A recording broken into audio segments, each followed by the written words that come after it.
Perkenalkan, nama saya Albi Halim. Jadi kali ini saya akan menjelaskan di Cisco Packet Tracer 155. Jadi, di sini nama modulnya itu adalah Identify Common Components of a Network. Jadi dia ingin, di awal ini kita masih baru awal permulaan ya. Jadi kita masih perkenalan dengan Packet Tracer. Jadi Packet Tracer itu adalah seperti ini ya, simulasi kayak menyambung-nyambungkan ada laptop, PC.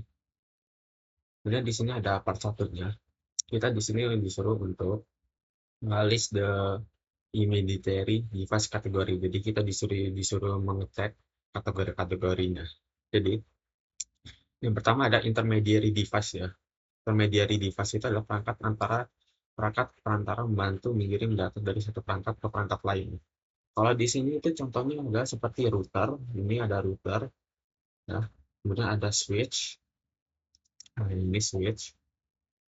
Kemudian ada hubs, kemudian ada wireless. Nah, ini ada kabel-kabelnya juga. Ini termasuk intermediary device. Contohnya ada router, switch, dan juga access point. Nah, seperti itu. Untuk yang intermediary device. Kemudian di sini kita yang part 2 disuruh untuk menghitung endpoint. Jadi endpoint itu adalah perangkat yang digunakan langsung oleh pengguna. Jadi ini end device ya. End device itu perangkat yang digunakan oleh si user. Di sini itu contohnya ada PC, laptop, tablet yang juga termasuk intermediary device, end device ya, handphone, smartphone, nah itu yang adalah end device, jadi endpointnya ya. Kemudian di sini kita disuruh untuk hitung intermediary device. Tiga rute termasuk intermediary device karena menghubungkan banyak perangkat. Biasa terlihat memiliki beberapa kabel. Nah, seperti ini. Jadi dia ada sambung-sambung kabel gitu ya.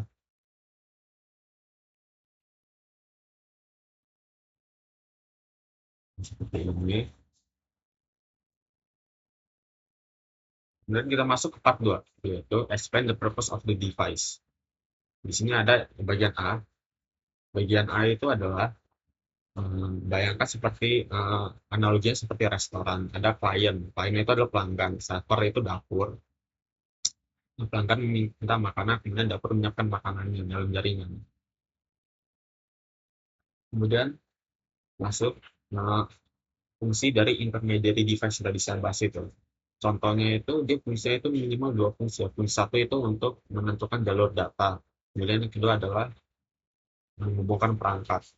Fungsi lainnya itu untuk dari intermediary device itu adalah mengontrol lalu lintas jaringan, meningkatkan keamanan, dan memfilter paket. Kemudian ada yang C ya. Nah, kriteria memilih media jaringan. Jadi, misalnya kita ingin memilih kabel UTP atau fiber, pertimbangannya itu yang pertama itu jaraknya pasti ya. Sekitar 100 meter, fiber kilometer namanya. Jadi ada jaraknya, jadi kita harus tidak boleh asal pasang, ada jaraknya harus ditentukan. Dari itu.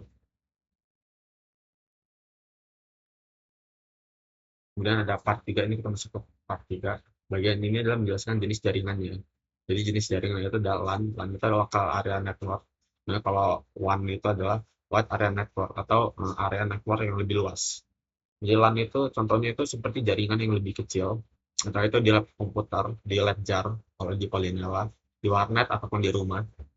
Nah, kemudian kalau WAN itu biasanya digunakan di lingkungan lebih luas seperti perkotaan, seperti WiFi kampus, yang jadi dia itu benar-benar luas banget untuk ininya.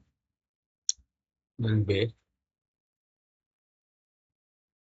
jadi di sini ada berapa WAN yang terlihat di sini itu ada em,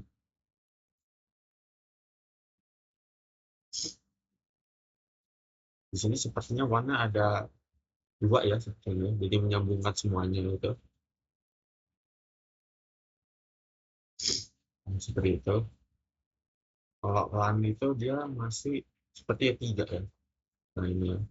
Karena ini masih lokal ya, ada tiga. Kalau WAN-nya tadi satu atau mungkin dua.